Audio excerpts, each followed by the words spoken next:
life, happy journey. I just want to say how sweet it is to be loved by you. Bum, bum, bum, bum, bum, bum, bum, bum, bum, bum, bum, bum. How sweet it is to be loved by you. Bum, bum, bum, bum, bum, bum, bum. With sweet love and devotion. There you are, there you are, there you are, there you are. All those little Queen of Green. What's up, baby? Cat Kitty says, hey.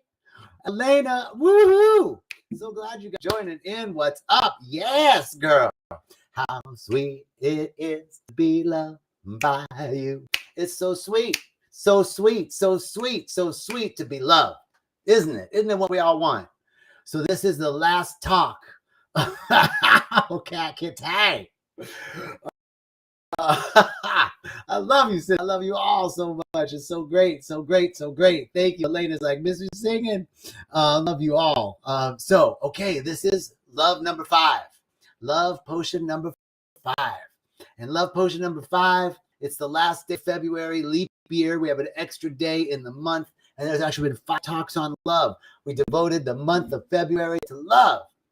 So what's today about? Today is about real love. We talked about self-love.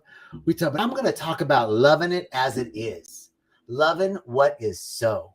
I'm talking about the kind of love that steps into thy will be done mentality. But before I get into that, I got to say that there's a great love too that we can feel right here, right now. When we love it all as it is, when we love thy will be done, whatever is so, it's for me. I know it's all happening for me, no matter what the appearance is. When we step into that love, loving what's so, we come to a state of wholeness. We come back to a state of wholeness in who we are. And the auspices of this talk is rythmia, that just to let you know that there's a place where you can come if you're feeling disconnected from that love, and you can get connected with it so you can take it with you everywhere you go.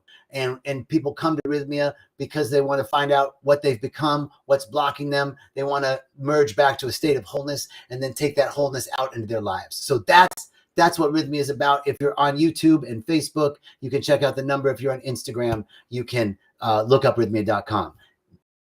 And they talk a little bit about rythmia and then talk about what you want to talk about. So I'm going to talk about what I want to talk about, which is love.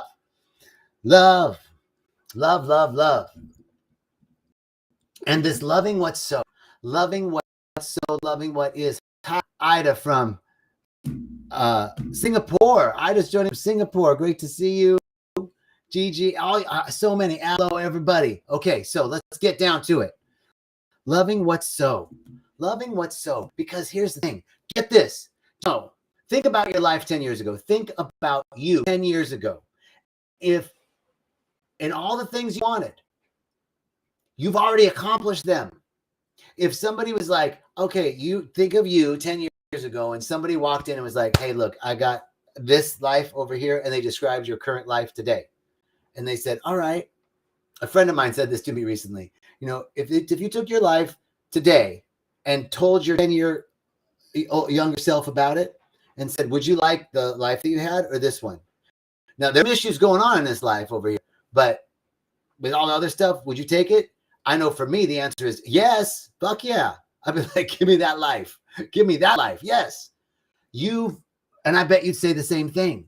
You've already accomplished what you set out to do. When is it going to be enough? Now, I'm not saying stop expanding, stop growing. I'm not saying stop wanting to grow. But what's our come from? Where are we coming from? Where are we coming from? We already have accomplished what we set out to do. When will it be enough? When will we stop thinking that if I had that, then I'd be happy? And when are we going to just be happy as we are right now? Because it's from that place that real growth and expansion occurs. That's right, Queenie. Go on. So, imagine that you were one of those Greek gods or goddesses. You're God, you're Zeus, you're Athena, you're whatever. You're Aphrodite, you're Isis, you're Osiris, and you can do any snap of your fingers. You got anything.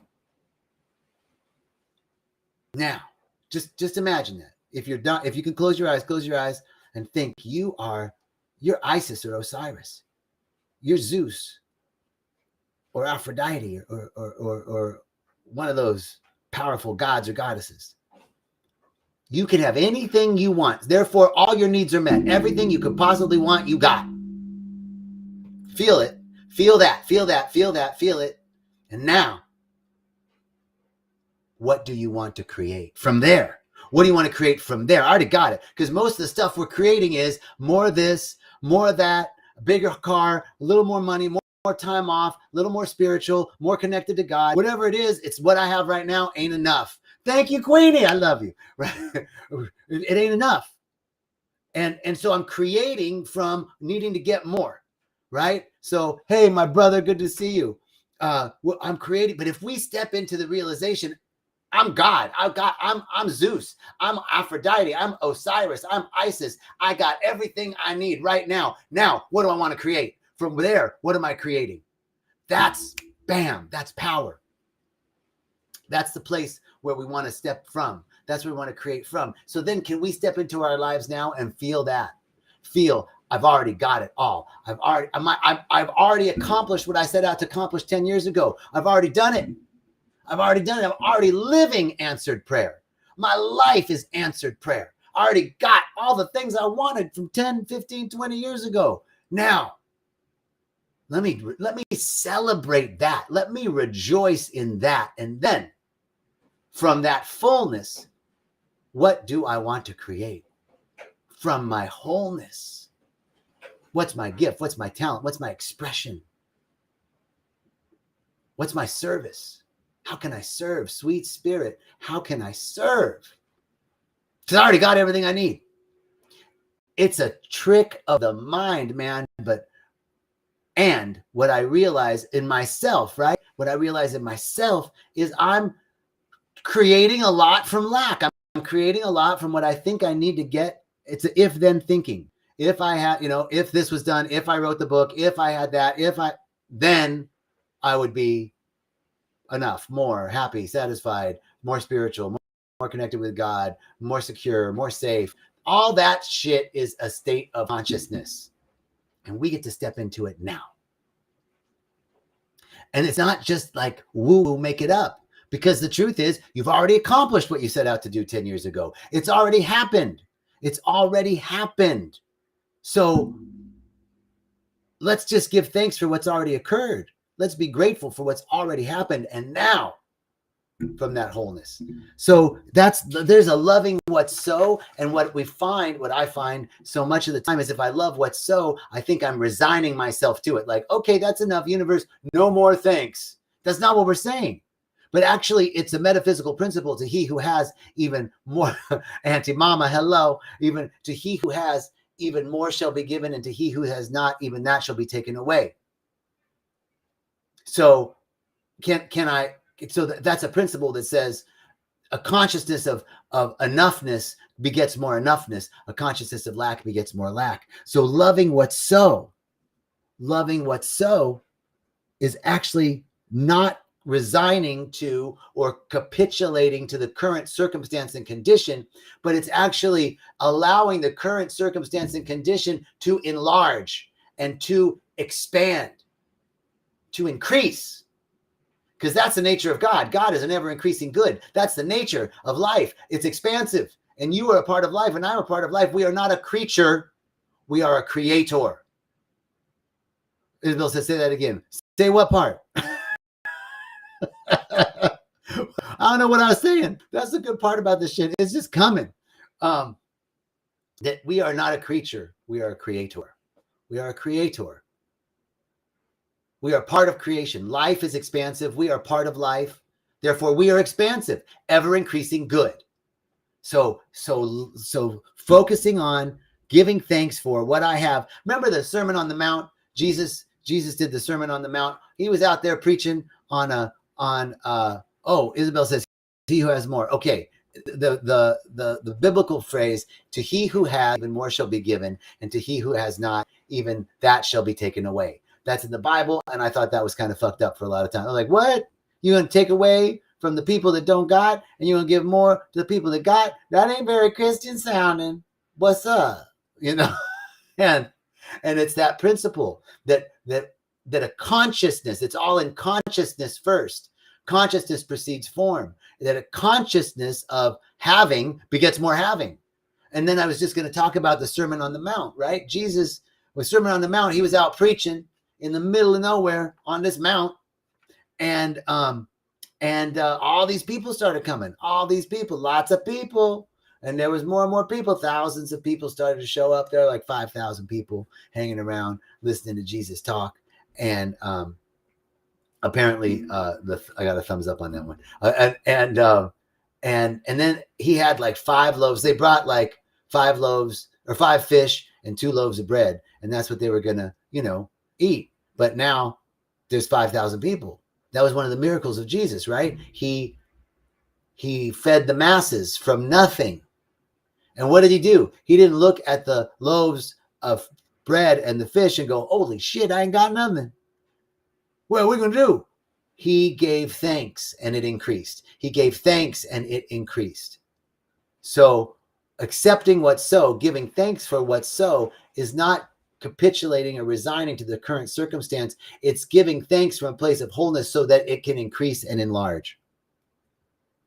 We got to love what's so. We got to love ourselves as we are. We got to love the situation of our lives as it is. We got to love ourselves as we are. Yeah, but if I love myself as I am, I'm not going to improve. How successful has beating yourself up been? It's not very good for me. I haven't been really successful at beating the crap out of myself for that little belly, or not doing this or not doing that, right?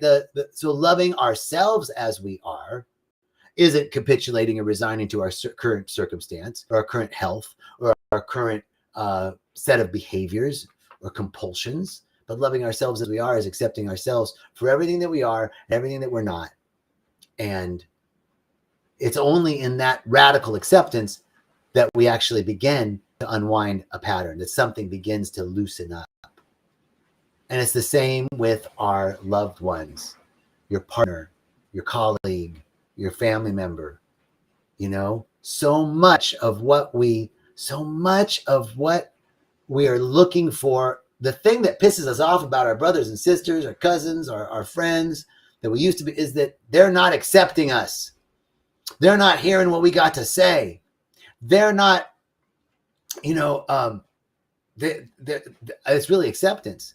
When every time I look at it, it's like, I want them to hear what I have to say. I want them to accept me as I am. But I'm not willing to do that for them, right? I'm not accepting them as they are. I'm not really listening to what they have to say. So accepting ourselves just as we are and accepting others just as they are. Acceptance is the only thing that heals. Condemnation and judgment never heal. So that's our talk on love number 5. Our last talk on love won't be our last talk on love, but last talk in the series for the month of February. Love number 5.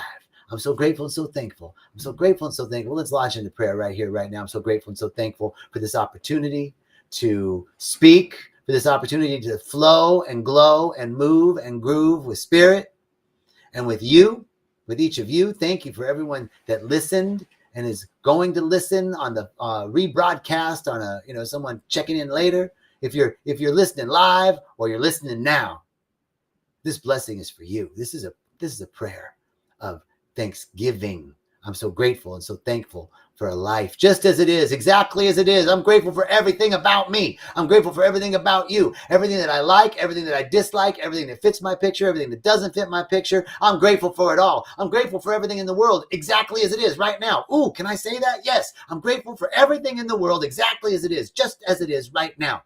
Radical acceptance of exactly what's so. I give thanks for it because I know that everything is working together for good, because I recognize one spirit, one presence, one power, not two, one source, one life. It's always expressing, except where it's suppressed.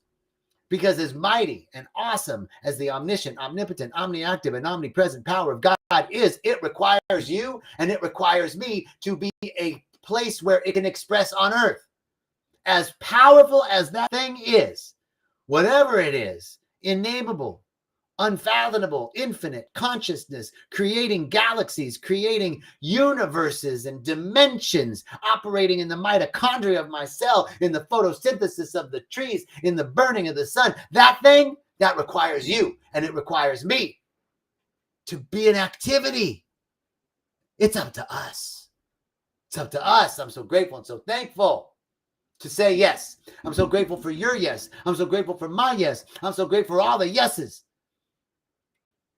To know that life is unfolding perfectly, just as it is. And that it's my willingness, my yes, my consent that allows me to be a greater opening for more good, more love, more beauty, more joy, more potential, more possibility.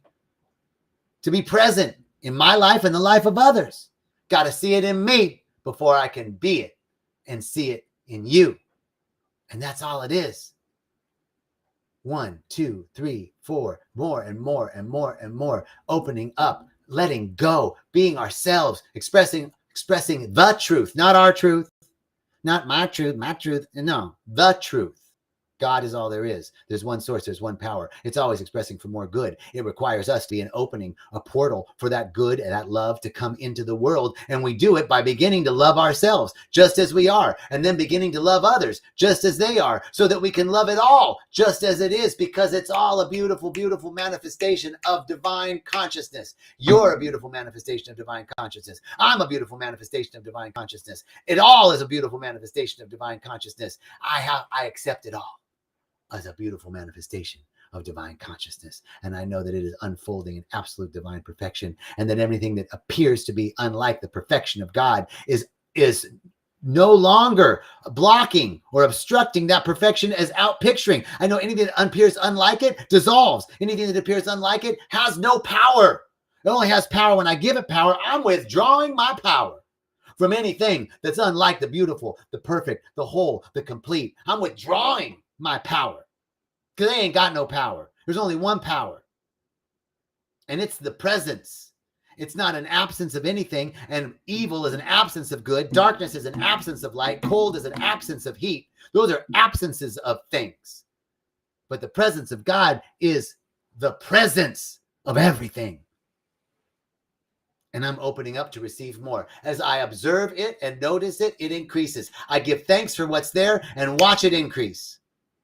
Because that's the nature of God. That's the nature of life. That's the nature of the universe. That's the nature of you, an ever-increasing good. I give thanks for all the good that's come into our lives right now. I give thanks for all the good yet to come, all the blessings yet to come, all the good that's unfolding, all the unexpected love and the unexpected money and the unexpected prosperity and the unexpected joy and the unexpected relationships and the unexpected hugs and unexpected kindness and unexpected generosity and unexpected opportunities and unexpected offers coming in unexpected ways from unexpected places in my life and the life of others and in your life and the life of all those around you. I give great thanks in advance for all the good coming into our lives, and we watch it increase. I'm so grateful and so thankful to speak this word. I'm so grateful for this opportunity. I'm so grateful for the energy moving through my body right now, because I say I release this word into the law.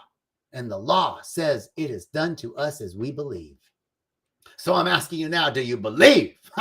Do you believe that it is done to you as you believe? Do you believe that life's an ever-increasing good? Do you believe there's only one power, one source, and it's always unfolding in divine perfection for the highest individual and collective good, and that it is our job to be an opening for that good to come onto the planet and be expressed in our lives and the lives of others? If you believe it, how? If you believe it, then you can say, and so it is.